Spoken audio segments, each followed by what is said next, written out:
Branch Express Courier Private Limited. Domestic International Cargo. உங்கள் இல்லம் தேடி வந்து courier booking delivery செய்து தரப்படும். டாக்டர் ஸ்ரீவர்மா ஆயுள் தரும் ஆயுர்வேதா அறுவை சிகிச்சை இல்லா குணம் ஆயுள் கால நிவாரணம்.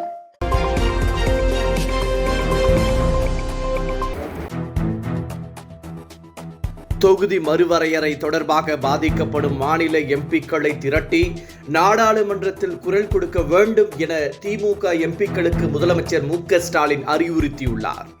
நாடாளுமன்ற கூட்டத்தொடரின் 2வது அமர்வு நாளை தொடங்கி நடைபெறுகிறது. இந்த நிலையில் திமுக எம்பிக்களின் அணுகுமுறை குறித்து முதலமைச்சர் தலைமையில் ஆலோசனை நடத்தப்பட்டது. இந்த கூட்டத்தில் திமுக எம்பிக்கள் பலர் கலந்து கொண்டனர். தொகுதி மறுசீரமைப்புக்கு எதிராக முதலமைச்சர் மு.க. ஸ்டாலின் எடுக்கும் முன்னெடுப்புகளுக்கு துணை நின்று போராடுவோம் என்பன உள்ளிட்ட பல்வேறு தீர்மானங்கள் நிறைவேற்றப்பட்டன.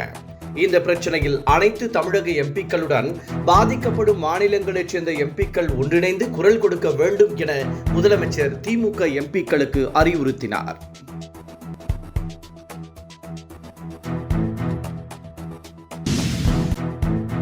பாம்பனில் புதிதாக கட்டப்பட்டுள்ள பாலத்தை விரைவில் திறக்க வேண்டும் என்ற கோரிக்கை எழுந்துள்ளது. ராமேஸ்வரம் பாம்பனில் ஏற்கனவே இருந்த பாலம் 110 ஆண்டுகள் கிடந்து பழமையாகிவிட்டதால் அங்கு 545 கோடி ரூபாய் மதிப்பீட்டில் புதிய பாலம் கட்டப்பட்டுள்ளது. வடக்கு கடற்பகுதியில் கட்டப்பட்டுள்ள இந்த பாலம் 75 மீட்டர் நீளமும் 650 டன் எடையும் கொண்டதாக அமைந்துள்ளது. இந்த பாலத்தில் 3ஆம் முறை ஒத்திகை நடத்தப்பட்டது. மேலும் ஆய்வின் போது கண்டறியப்பட்ட குறைகள் சரி செய்யப்பட்டன. இந்த நிலையில் தற்போது பாம்பன் பாலம் தயாராகியுள்ள நிலையில் அதனை பிரதமர் நரேந்திர மோடி திறக்க உள்ளதாக தகவல் வெளியாகியுள்ளது. ஆனால் இந்த பாலம் எப்போது திறக்கப்படும் என்ற கேள்வி நீடிக்கிறது.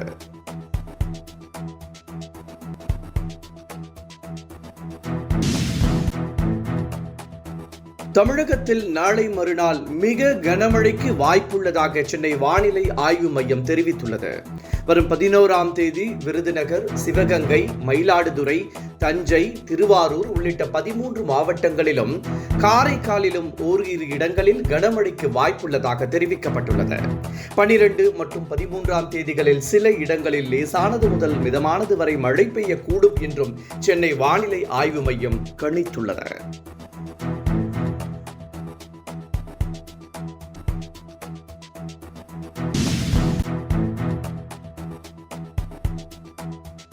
திமுக ஆட்சியில் பெண்களுக்கு பாதுகாப்பு இல்லை என்ற விஜய் தெரிவித்த கருத்துக்கு சென்னை மேயர் பிரியா தக்க பதிலடி கொடுத்துள்ளார். முதலமைச்சர் பெண்களுக்காக பல்வேறு திட்டங்கள் செயல்படுத்தி வருவதாகவும் புதுமை பெண் போன்ற திட்டங்கள் மூலம் ஏராளமான மாணவிகள் கல்வி பயிலும் வாய்ப்பு பெற்றுள்ளதாகவும் குறிப்பிட்டுள்ள மேயர் பிரியா விஜயின் குற்றச்சாட்டு தேவையற்றது என தெரிவித்துள்ளார்.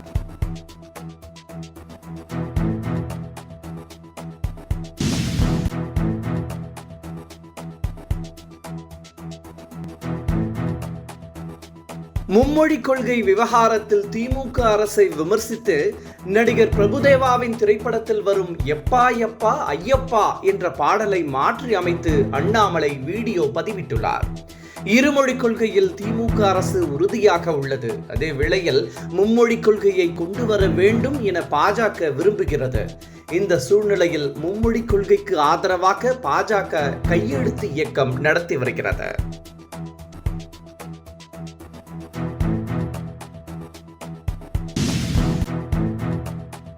கட்சிக்கு துரோகம் இழைப்பவர்கள் மீது கடும் நடவடிக்கை எடுக்கப்படும் என இபிஎஸ் மீண்டும் எச்சரித்துள்ளார். ஜெயலலிதா இருந்தபோது திருச்சி அதிமுகவின் கோட்டையாக இருந்ததாகவும், ஆனால் தற்போது திருச்சி அதிமுகவினர் திமுக அமைச்சர்களுடன் தொடர்பில் இருப்பதாக தகவல் வருவதாக இபிஎஸ் கூறியுள்ளார். இது போன்ற எண்ணங்களை உடனடியாக மறந்துவிடுங்கள் என்றும், இதுதான் கடைசி எச்சரிக்கை என்றும், திமுக அமைச்சர்களுடன் தொடர்பில் இருப்பது தெரிய வந்தால் உடனடியாக அவர்களை கட்சியிலிருந்து நீக்கப்படுவார்கள் என்றும் இபிஎஸ் எச்சரித்துள்ளார்.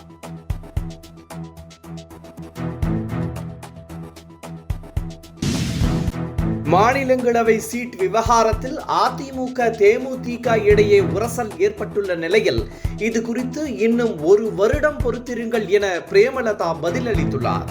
மாநிலங்களவை சீட் வழங்குவது தொடர்பாக தேமுதிகவுடன் ஒப்பந்தம் எதுவும் செய்யப்படவில்லை என இபிஎஸ் கூறியிருந்தார்.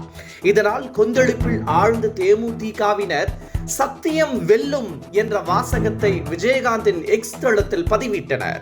ஆனால் தற்போது இந்த விவகாரத்தில் பிரேமலதா அமைதி காத்து வருகிறார்.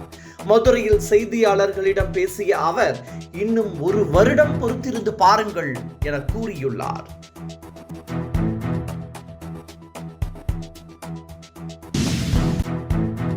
அதிமுகவுடன் கூட்டணி அமைப்பது குறித்து தற்போது பேசுவது சரியான நேரமல்ல என்றும் அது குறித்து உரிய நேரத்தில் பாஜக மேலிடம் உகந்த முடிவை எடுக்கும் என்றும் அண்ணாமலை தெரிவித்துள்ளார்.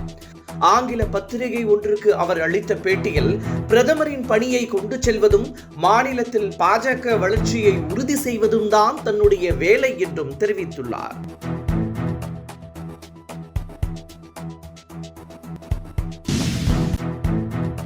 தமிழகத்தில் மகளிர் உரிமை தொகையாக மாதந்தோறும் 1000 ரூபாய் வழங்கப்பட்டு வருகிறது.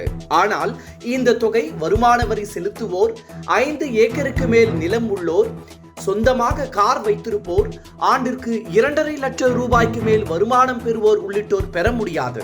இந்த சூழலில் வரும் பட்ஜெட்டில் இந்த விதிமுறை தளர்த்தப்பட வாய்ப்புள்ளதாக தகவல் வெளியாகியுள்ளது.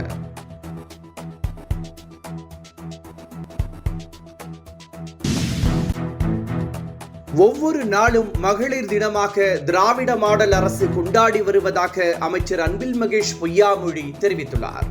முதலமைச்சர் மு.க.ஸ்டாலினின் பிறந்தநாள் நிகழ்ச்சி திருவள்ளூர் மாவட்டம் பூந்தமல்லியில் நடைபெற்றது. அதில் பேசிய அன்பில் மகேஷ் பொய்யாமொழி மகளிர் உரிமை தொகையை தமிழகம் முழுவதும் வழங்குவதை பார்த்து பிற மாநிலங்கள் பின்பற்றுவதாகவும் இதற்கு காரணம் முதலமைச்சர் மு.க.ஸ்டாலின் தான் என்றும் கூறினார்.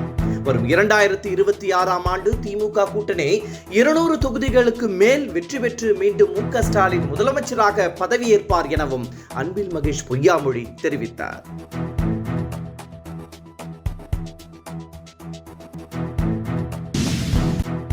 இந்து சமய அறநிலையத்துறையின் கட்டுப்பாட்டில் உள்ள கோவில்களுக்கு ஜிஎஸ்டி வரி விதிக்கப்பட்டுள்ளது.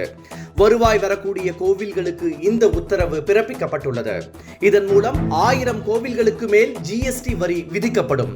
இதனால் அதிர்ச்சி அடைந்துள்ள அறநிலையத்துறை பக்தர்கள் கொடுக்கும் காணிக்கை அடிப்படையிலும் மத ரீதியாகவும் கோவில்கள் செயல்படக்கூடியவை என்றும் வணிக நோக்கத்துடன் செயல்படுவதில்லை என்றும் தெரிவித்துள்ளது. எனவே இந்த நடவடிக்கையை ரத்து செய்ய வேண்டும் என்றும் கேட்டுக்கொண்டுள்ளது.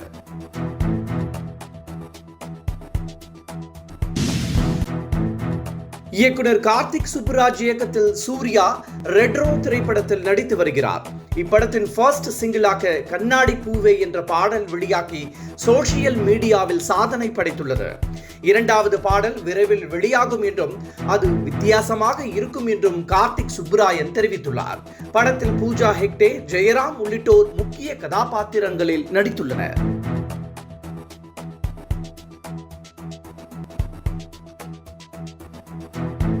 Branch express courier private limited domestic international cargo உங்கள் இல்லம் தேடி வந்து கொரியர் புக்கிங் டெலிவரி செய்து தரப்படும்.